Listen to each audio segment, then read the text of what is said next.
मठियारी तालके जी UC फकीरनू होथियाणी अंदर Khandu stop वेझो ॻोठ मोहम्मद साले चौहान जे रहवासी सुनहारो खान चौहान वल्द नूर मोहम्मद चौहान साहब इन अॻियां आहिंदे चयो त 2022 जी बरसातुनि दौरान मूं ग़रीब जो घर किरी पियो।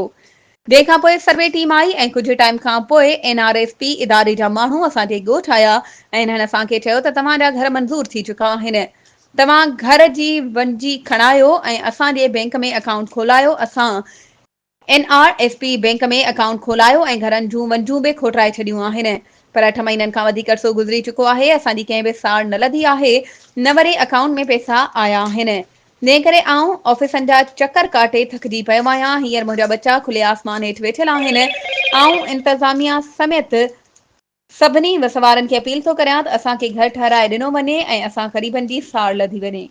वधीक ख़बरुनि ऐं अपडेट्स जे लाइ असांजे चैनल खे सब्सक्राइब कयो ऐं हा, बेल आइकन खे प्रेस करणु न विसारिजो त जीअं असांजी हर नई अचण वारी वीडियो तव्हां ताईं पहुची